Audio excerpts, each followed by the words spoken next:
좀 괜찮아지면 그냥 출근하는 거죠. 예. 그리고 생활하는 게 힘드니까. 일을 하는 사람도 어느 누구한테는 가족이고 어느 누구한테는 아빠고 어느 누구한테는 남편이에요. 노동자가 안 다치고 안전하게 열심히 일을 할 수 있는 환경을 만들어주고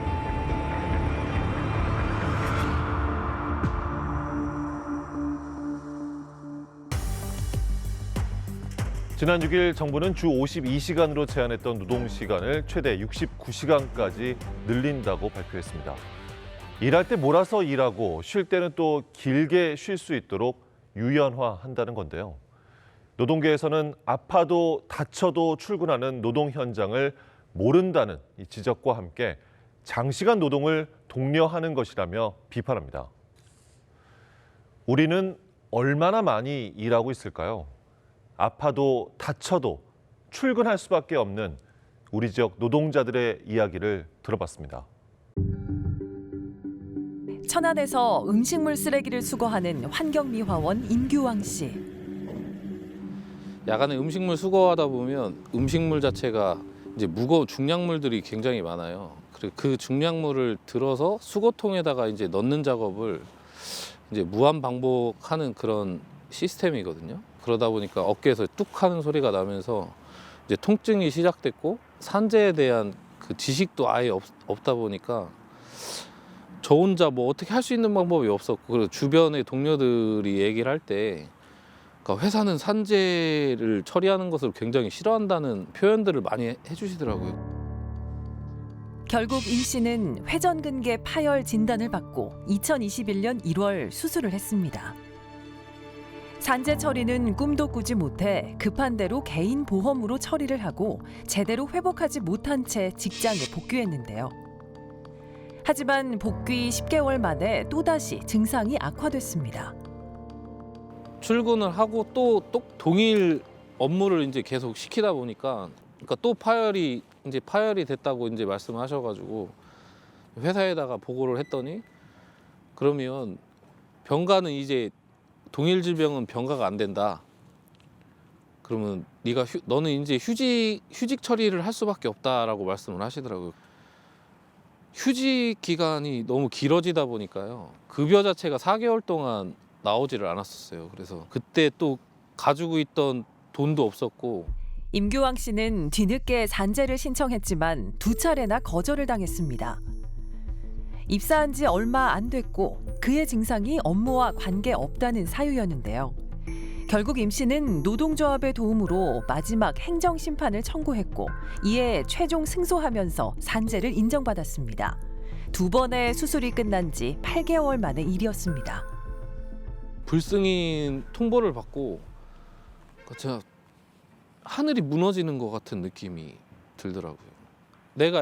제가 자녀가 셋이 있는데 아이들 학원을 하나 못 보내고 있더라고요.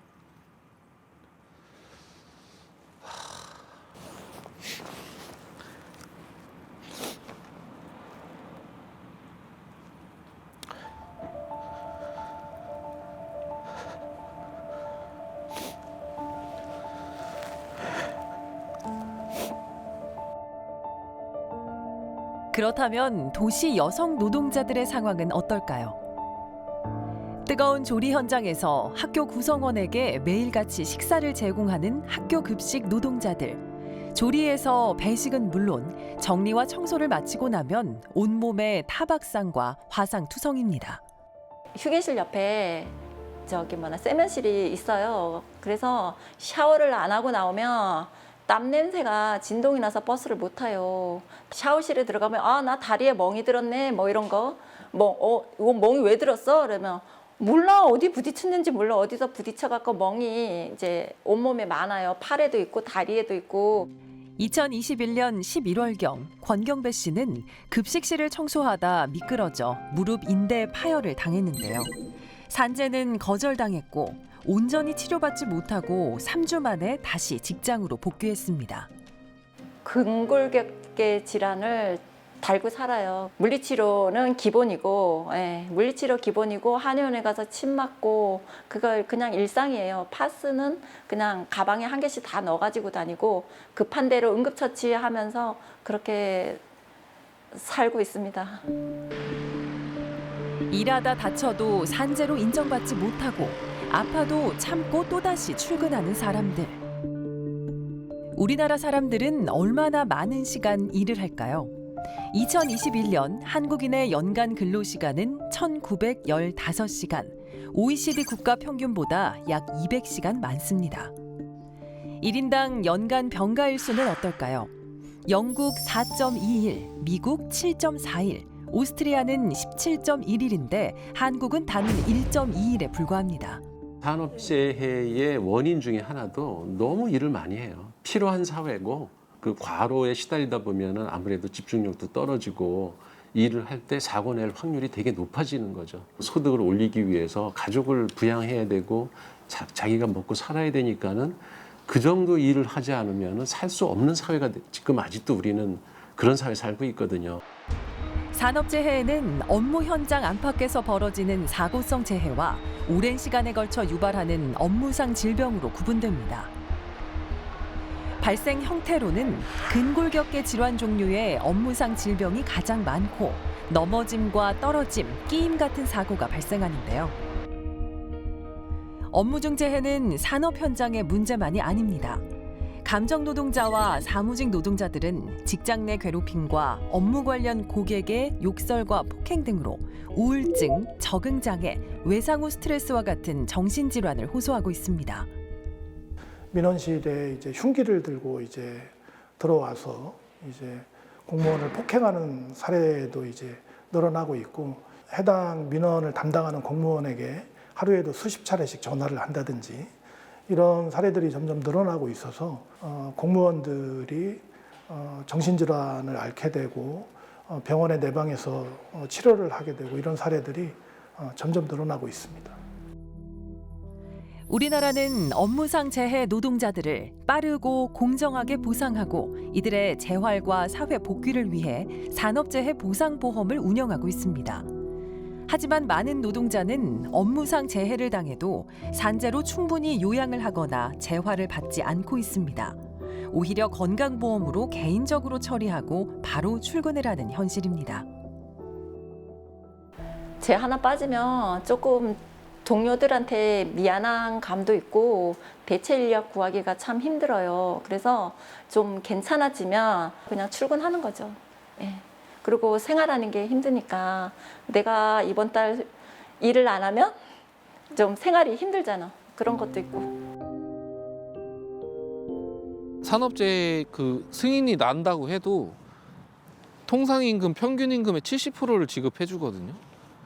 그럼 아픈 거 참고 그냥 일을 해서 내가 임금의 100%를 받아가는 것이 내 가정을 지키는 일이라고 생각을 하고 아파도 아프다는 얘기를 안 하셔요. 업무상 재해를 당한 노동자들이 정작 산재 신청을 꺼리는 이유는 무엇일까요?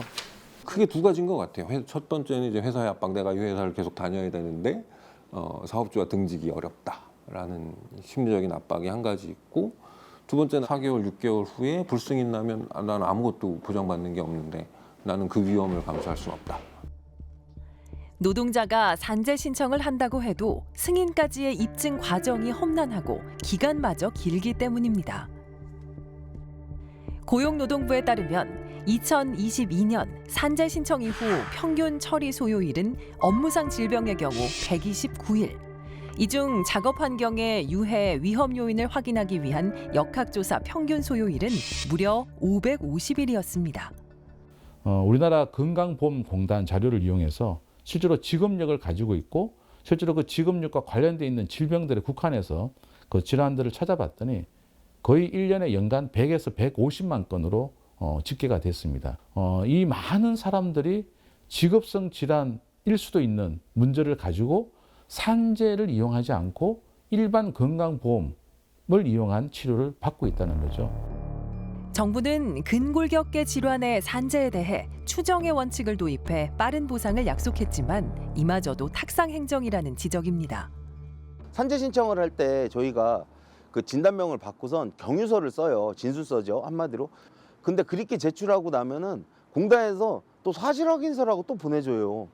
그 똑같은 내용을 이제 객관식으로 풀어서 또 적으라고 합니다. 그거를 조합원들이 받는 순간 저한테 하는 말이 저 안 할게요라고 해요. 왜냐하면 너무 힘들어요. 그렇다면 산재 보상의 신청과 심사를 담당하는 근로복지공단의 입장은 무엇일까요? 업무상 질병 같은 경우는 그 역학주사를 실시한다거나 아니면 병원에서 이제 특별진찰이라고 해서 그런 어떤 인과관계 여부를 이렇게 또 확인을 하는 과정을 겪게 되고요. 좀 질병 같은 경우는 조금 요양 신청해서 최종 결정까지 조금은 이제 장시간 좀 다소 이렇게 좀 소요될 수가 있습니다. 많은 노동자는 업무상 재해를 당해도 회사와 개인적으로 합의하는 공상 처리를 선택합니다. 회사에서 그냥 공적인 걸로 해서 그냥 합의 보고 끝내죠. 근데 지금 산재 같은 경우에는 기록을 하면은 당연히 이게 근로복지공단에 이제 보고도 되고 나중에 그게 노동부에도 보고가 되고요. 우리나라 산업재해율은 2019년 0.58, 2020년 0.57, 2021년 0.63%로 나타났는데요. 하지만 건강보험으로 처리된 숨겨진 산업재해가 얼마나 더 많은지는 알 수 없습니다. 300건의 아차 사고가 나면 29건의 중경상이 나고 1건의 중대재해가 난다라고 하는데 사실 그 이야기에서 핵심은 뭐냐면 이게 같은 원인 때문에 그렇게 사고가 난다라는 거거든요. 그럼 이 300건의 아차 사고나 29명이 다쳤을 때의 재발 방지 대책을 세우는 건 결국은 정상적으로 산재 처리를 했을 때 그리고 그것이 기록이 되고 거기에 대한 대안이 만들어졌을 때의 얘기인데 지금 산재로 처리되는 비율 자체가 이렇게 적은데 과연 이게 재발 방지까지 갈 수 있겠느냐. 크고 작은 산재와 중대재해의 관계를 여실히 보여주는 사업장이 있습니다. 죽음의 제철소에 오신 걸 환영합니다 라고 저희가 얘기를 하는데 왜 죽음의 제철소라고 얘기를 하냐 하면은 이제 중대재해가 굉장히 많이 발생했어요. 현재까지도 뭐 공장 설립 이후 지금까지 한 30명 정도의 노동자가 이제 사망을 했고 이제 손가락 발가락 협착 또는 잘림 뭐 이렇게 절단되거나 이런 사고가 반복이 돼요. 그러다가 중대재해가 어느 날 찾아옵니다. 실제로도 저희가 2021년도에 중대재해가 날 것 같다고 저희가 천안지청장 까지 방문해서 곧 사고가 날 것 같습니다. 진주가 좋지 않습니다라고 했는데 이제 사실상 방조를 하다가 또 한 명의 노동자가 죽은 그런 사고가 발생이 되었었죠. 이곳은 우리나라에서 두 번째로 큰 규모의 제철소로 약 12,000여 명의 상시 노동자가 일하고 있는데요. 하지만 지난해 대기업 최초로 중대재해법 위반으로 검찰에 송치됐으며 고용노동부로부터 중대산업사고 주요 공표 사업장으로 지적을 받았습니다. 사업주가 그 공상을 유도를 해요. 실제로 가서 병원까지 쫓아갑니다. 어떻게 할 거냐 물어보고 노동자가 뭐 크게 다친 건 아닌 것 같아서 그냥 처리해 주세요 이렇게 하면 그게 이제 공상으로 되고 또 은폐가 되는 거예요. 절반 이상이 하청업체의 비정규직 노동자라서 산재 신청이 어려운 분위기인데 이제는 산재 책임마저 떠안을 위기에 있습니다. 저희가 이제 안전작업 허가서라고 하는 이제 서류가 있습니다. 어느 날 갑자기 저희하고 어떠한 협의도 없이 일방적으로 서류를 내용을 바꿔갖고 왔어요. 그래서 안전관리자, 화재감시자 이런 부분들을 거기에 기재를 해놓고 저희 현장 노동자들에게 실제로 사인을 거기에 하게 만드는 거죠. 그래서 자기네들은 이 산업재해가 발생을 했을 때 사고가 발생했을 때 이 내용은 이 사람이 사인을 했기 때문에 이 사람이 책임이 있다. 저희는 현장에 들어가서 실제로 열심히 일하고 했을 뿐인데 나중에 법적 책임까지 내가 안아야 된다? 절대 그렇게 할 수 없는 거잖아요.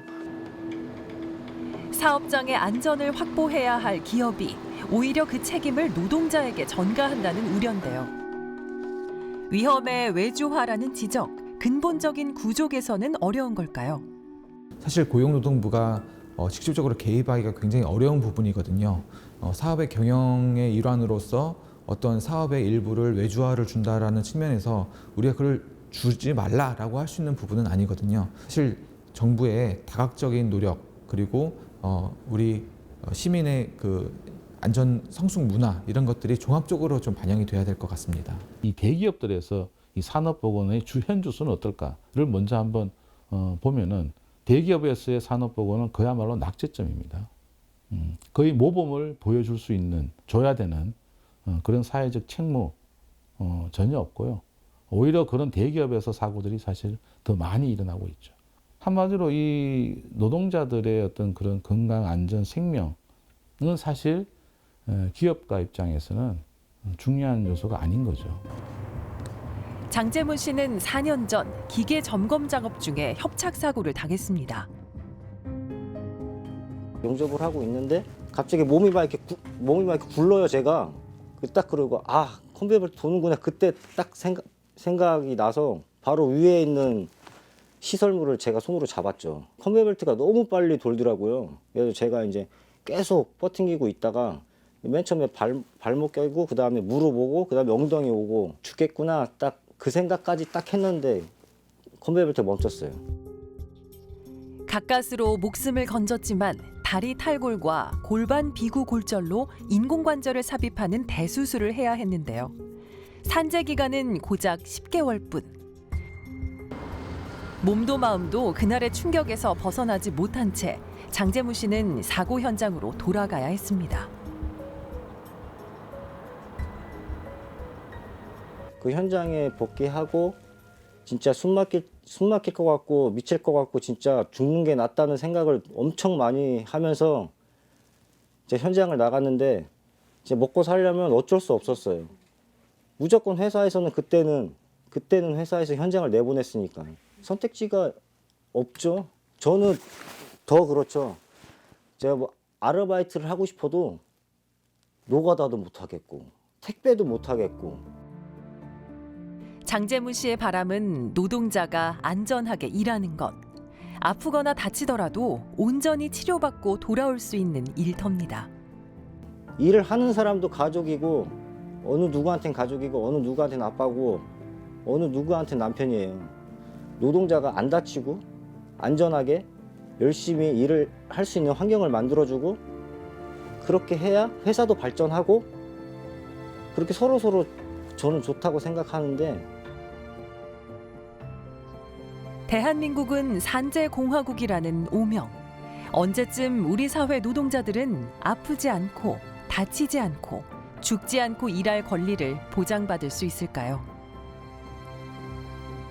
우리나라에서는 1964년 이 사회보장제도로 도입한 산재보험. 제도는 약 60년, 반세기를 넘었지만 2,200만의 노동자 중 약 11만 명만이 이 산재보험을 적용받고 있는 것이 현실입니다. 지난 6일 국회에서는 노동계 기자회견이 있었습니다. 산재 처리 기간을 줄이고 인정 기준을 확대하며 최대한 선보상을 통해 노동자를 보호하라는 요구입니다. 정부는 노동시간 확대에 더해 노동자도 아프지 않고 다치지 않고 일할 수 있도록 노동 현장에 안전장치가 풀리지 않게 해야 할 것입니다.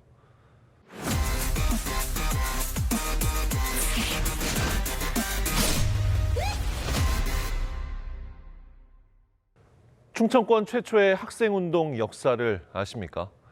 1960년 3월 8일 이승만 정권의 독재와 부정부패가 이어지자 수업 중이던 대전고 학생들이 거리로 뛰쳐나와 반대 시위에 나섰습니다. 이는 4.19 혁명의 도화선이 됐습니다. 63년 전 그날 역사의 현장에 서 있던 이들을 현지인에서 만나봅니다. 1,000명 정도의 학생들이 이제 앞에서 스크럼을 짜라 그래서 스크럼을 짜고 구호를 외치면서 대응 사거리로 행진을 시작했습니다. 경찰봉이나 칼빈총의 개머리판이나 이걸로 맞은 학생들이 많이 생기고 부닥치고 넘어지면서 피 흘리고 달아나면서 옷이 찢기고 뜯기고 모자가 날아가고 뭐 운동화도 어디 벗겨지고 그런 사람도 많았고 1960년 3월 8일 대전고 학생들의 민주의거에 참여했던 허성수입니다.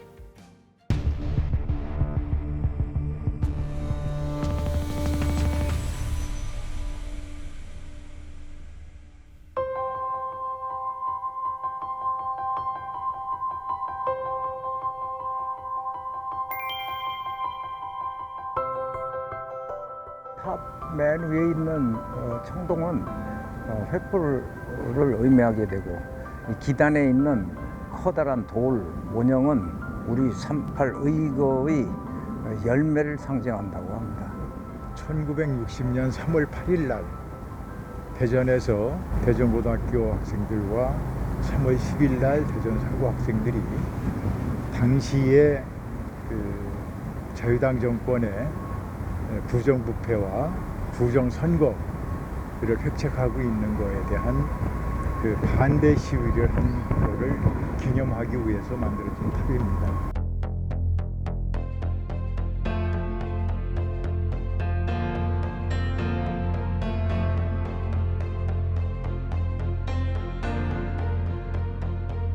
두 명은 현장에서 사망, 한 명은 그곳을 지키던 깡패에게 끌려가 매를 맞고 숨졌다.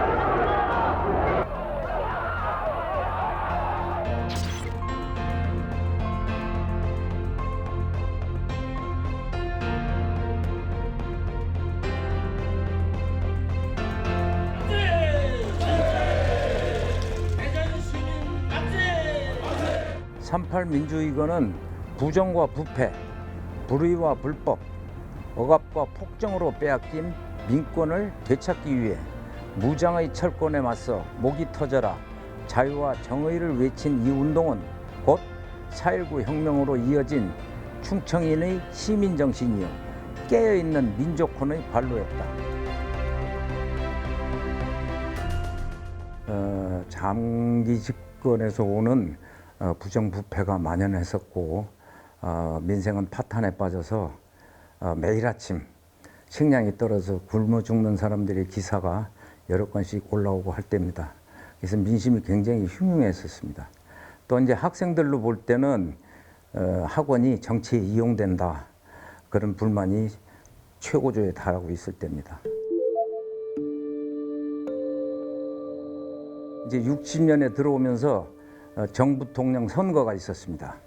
이 선거가 오면서 여러 가지 형태의 그 부정 선거가 자행이 되고 그런 데 대한 불만이 표출될 우려가 있기 때문에 경찰에서도 신경을 특별히 더 쓴 것 같습니다. 학교에서는 정보 형사가 늘 학교에 출입을 하고 학생 간부나 학생들의 동향을 면밀히 주시하고 파악을 하고 때에 따라서는 지도도 하고 그래서 학교에 약간의 위압감, 불안감, 학생들이 이런 느낌을 갖게 했습니다.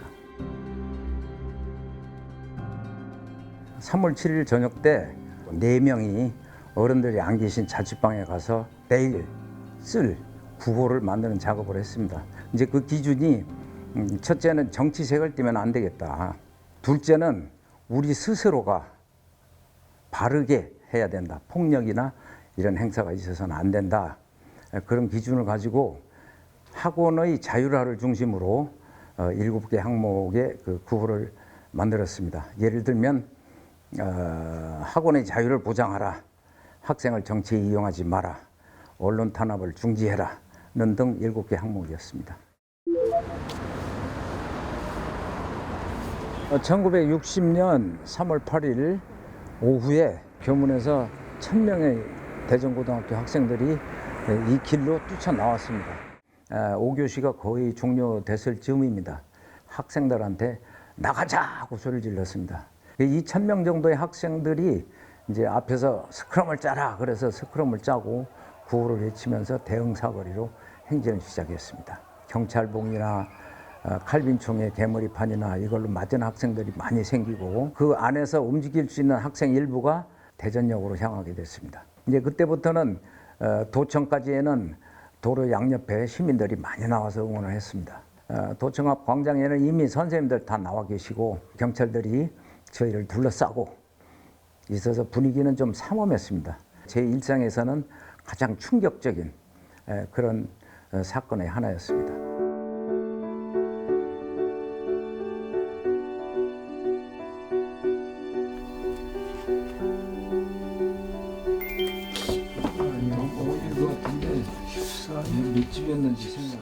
이제 2018년에 국가기념일로 지정이 됐습니다. 이제 지정이 되고 나서 예산에 지원이 좀 됐습니다. 그래서 여러 가지 사업에도 좀 도움이 되고 그랬지만 그 지원 수준이 다른 지역 대구 228이나 마산 315나 이거에 비하면 턱없이 낮았습니다. 그래서 저희가 바라는 것은 보다 좀 적극적이고 발전적인 지원을 해주시면은 저희 활동도 좀 다양해지고 좀 더 시민들에게 다가가고 시민들이 인식을 바꿀 수 있는 그런 행사가 돼서 좀 더 뜻있는 그런 사업을 할 수 있지 않을까 하고 기대하고 있습니다.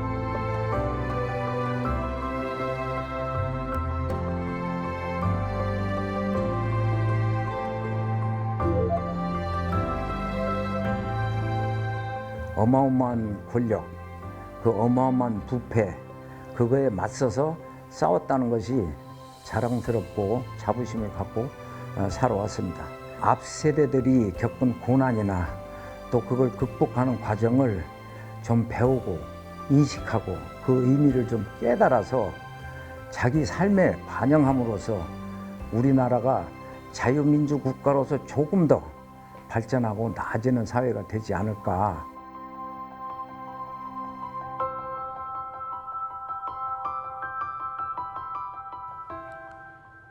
3.8 민주의거가 2018년 국가기념일로 지정됐지만 이날의 의미를 모르는 사람들도 있습니다. 불의의 항구한 민주주의 시민혁명, 4.19 혁명의 도화선이 됐던 3.8 민주의거의 참뜻이 많은 이들에게 알려지길 바랍니다.